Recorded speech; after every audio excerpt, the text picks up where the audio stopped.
Hi, I'm Brooke. I'm here with Ashwini. This is a special episode of Brain Injury Bites recording for ABI Week, and the theme this year is See the Hidden Me, basically about the hidden disability of brain injury. So yes, Action for Brain Injury Week. This is an annual campaign in the UK to raise awareness of the devastating effects of brain injury. It's organised by Headway UK, which is a national charity that we've spoken about on a number of occasions before.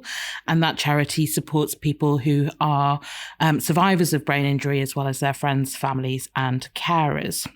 So we've talked about this on previous episodes, haven't we, Brooke, about invisible disability and your own experiences of living with a brain injury. And I think it's really important to touch on again, because certainly if I was to meet you, Brooke, out and about, I don't think I would necessarily realise that you had a disability. And I think that's part of the point, that when you say disability to people, you expect to see something physical, don't you? Yeah, I think I've got to the stage in my recovery where I can appear to, I'd say 95% of people, like, as though I don't have anything wrong with me.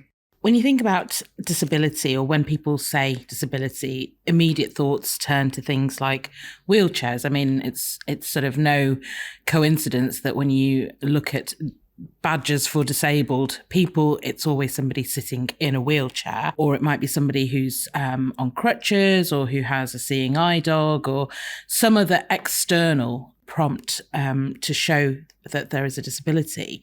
But the whole point of See the Hidden Me, it's raising awareness of and shining a spotlight on invisible disability.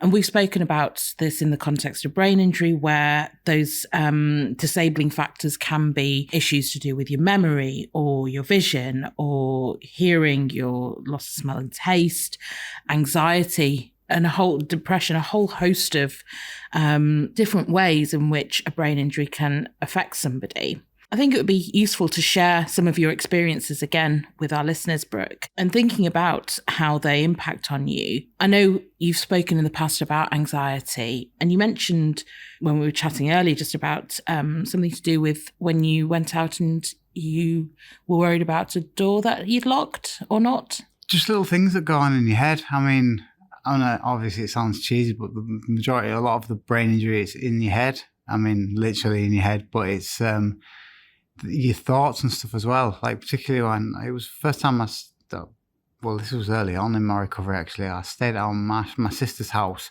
So I lived at her with the first year of uni, and I used to get the bus. It's like 5-10 minute walk down to the bus stop, say.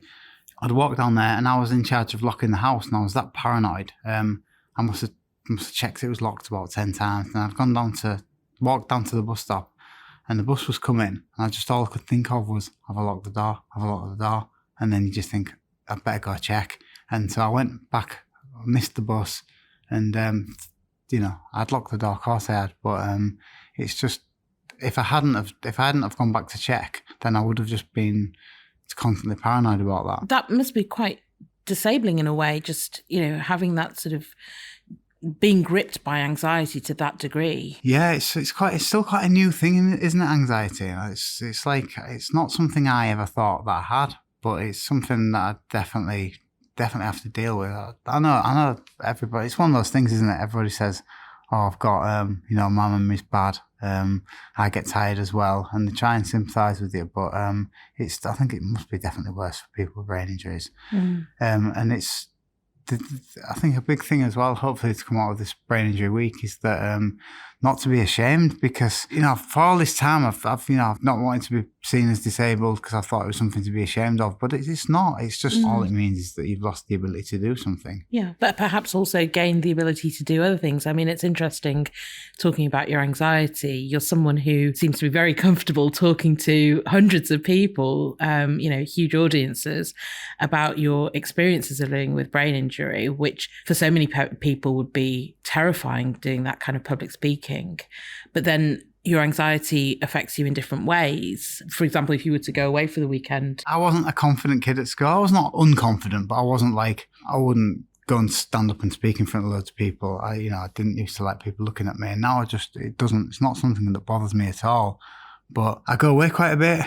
Like I go and stay at my mum's, or I go stay with friends for the weekend, and I have like a hold all bag, a little suitcase that I take, and if you look on the effects of a frontal lobe head injury, it's you're planning, you're organising, having to organise what I'm going to be wearing for the weekend, and having to pack my bag absolutely terrifies me. Give me standing on stage and speaking in front of 1,000 people over packing a bag any day, and that's the hidden disability, because that's something that I uniquely worry about. Yeah, and that's the point. It's unique to you, and I think with brain injury, you've said it before in other episodes that you've seen one brain injury. You've seen one brain injury. Yeah. Everybody's is different and affects them differently, and I think it's important to, when raising awareness about brain injury, that there is no one size fits all, that people are affected in different ways. And so it's having that understanding and empathy that just because you might know somebody with a brain injury and it affects them this way, doesn't mean that's the same for everybody else. Yeah, I do. I know other people with brain injuries who are more obvious than me.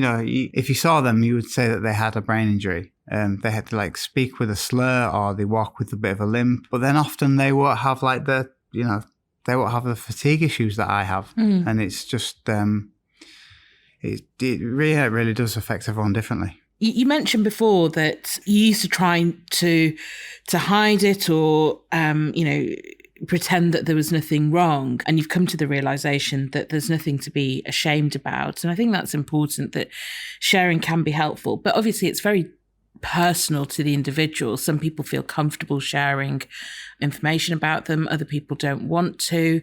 I know I've certainly had clients who haven't wanted to let on to sort of wider networks, colleagues, or people not as close to them, that they're struggling because they want to appear, in inverted commas, normal, and not sort of stick out, not be different to everybody else. But I guess, like anything, the more awareness and the more understanding there is around an issue, the more acceptance there is. I think that's a shift in society as well. I've lived with this condition since 2007. I've seen a massive change in that. I've come from Manchester, where there was a little bit, and then I went back to my parents' house in Scarborough, where there was literally nothing. But now it's a lot more common knowledge than it was then. So I think it is definitely going in the right direction. But there is still a way to go. There's still more that people could understand.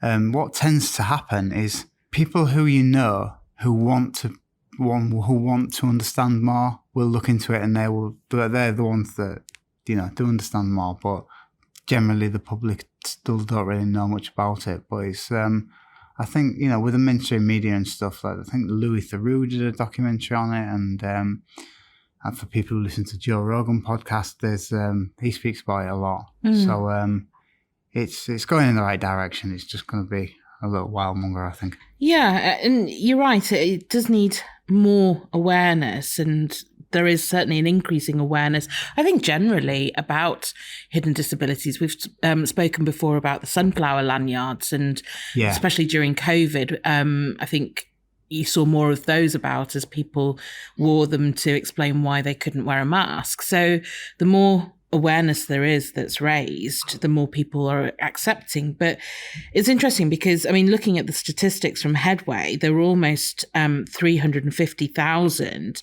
admissions to hospital in between 2016 and 2017 with acquired brain injury. And that's in the UK. But that's a significant amount when you think about it. It's a lot, isn't it? Yeah, it's huge. And yet, for some reason, brain injury doesn't feature as highly as it could do in terms of when people think about disability. So hopefully things are moving in the right direction. What's the reason for it? What I understood it to be was people have medical technologies come on so much that they're able to save more people now than they wouldn't have otherwise had been able to. It's interesting. I remember going to a talk many years ago with somebody from Headway UK, and I think he'd worked with, I want to say, the Stroke Association or something similar.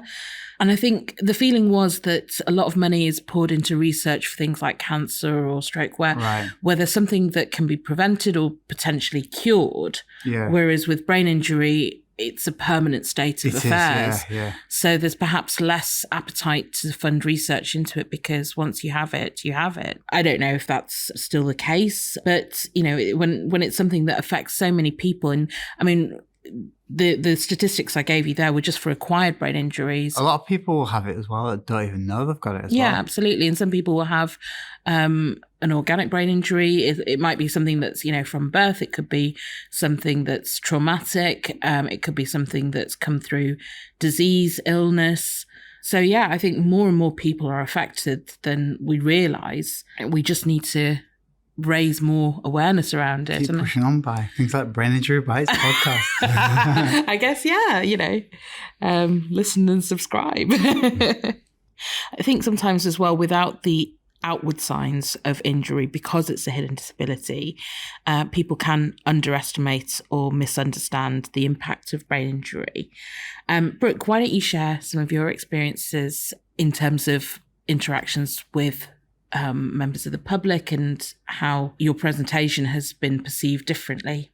A big thing is with doormen on pubs, say. There was one particular incident recently where I went into a casino. I was with a friend, and the door staff wouldn't let me in because I guess I was, maybe I was a bit tired. So when I get tired, all the symptoms of my head injury come on, like I start to slur my words a little bit, and maybe my balance isn't great. But I was all right, so I went to go in the casino, and they wouldn't let me in. Thankfully, my friend had gone into the casino, explained to the manager, so she took my card, and I've got a brain injury card from Headway, which would wholeheartedly recommend to anyone in this situation. Showed it to the manager, and he let me in. It was fine, but that's without that brain injury card, I would have just been treated as another drunk. So, just to recap on that, and again, we have discussed this in previous episodes. Headway UK produce a brain injury card for survivors of brain injury. They are free to apply for. The information is on the Headway website, and the card is specific to the carrier. So, it will feature your photograph, and it lists, I think, is it up to three or five? Three different symptoms that you've got, that are specific to you for your brain injury. So if you struggle with fatigue or slurring your words or anxiety, absolutely, and anybody with a brain injury can apply for one. Links will also be on the footnotes to this episode. So thinking about invisible disability and this idea of wanting to pretend like nothing's the matter, or, that you're, open quotes, normal. The word is neurotypical, I think. Neurotypical. Is it, or is it neuroatypical? Oh, you just one up me. I thought I was clever then. And thinking about being honest and sharing how your disability impacts you, if nothing else, to show that there's absolutely nothing to be ashamed of, but also potentially being able to help others going through something similar. I think in the past, I've always wanted to be, I was kind of always ashamed of the fact that I had a brain injury. But with it becoming more common knowledge, I don't think it's nothing to be ashamed of, and it shouldn't be. All it means is that, you've got a disability, you haven't got the ability to do something that you once did. That's all it means. I've got to a stage, I guess, in my recovery that I can present to, 95% of people as if I've never had an injury at all. And, you just wanted to be treated like the rest of the population. But I think it's getting to the point where there's becoming more and more common knowledge about it. I do need to be more open and honest about it. And, at the end of the day, it's nothing to be ashamed of, is it? Like, I used to, for some reason, I had this shame of disability, but all disability means is you don't have the ability to do something that you once did anymore.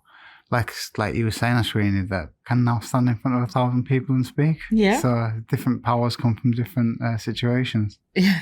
With great power comes great responsibility. There you go. I think also by sharing experiences and showing that there's nothing to be ashamed of, it helps to remove the stigma of disability. Yeah, definitely. I mean, if you think about even just mental health issues generally, there was a time when mental health was kind of a bit of a a taboo topic, or it just wasn't talked about. Well, that's definitely turned around at the moment, isn't 100%. I mean, you look at workplaces now and you have workplace mental health first aiders.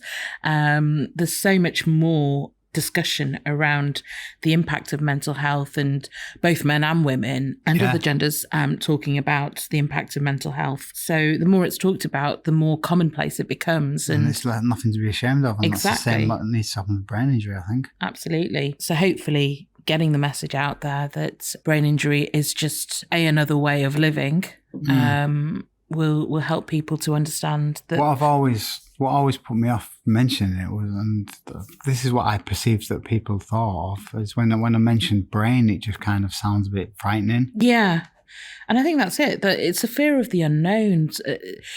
People are naturally frightened by what they don't know or don't understand. So the more you bring it up, the more you explain it, and this is how my brain injury affects me, the less that people will be fearful of it, and they'll be more inquisitive and ask questions and understand and empathise. And that's surely what we're here to do. Yeah, I thought in the past I found that people who want to understand tend to look into it, but then, there's people who, if it doesn't affect their life, then, why would they look into it? So I think the general public talking about it more, then it will become more common knowledge. Yeah. And I dare say that the numbers aren't exactly low. So actually more and more people might come into contact with somebody with a brain injury. And so it's always helpful to know, or at least have an awareness of what it means. Yeah. There's things like, football as well. They can have an extra sub, can't they, for head injury. Mm-hmm. That'll bring a lot of attention to it, I would think. Yeah. And, it's interesting when you watch certain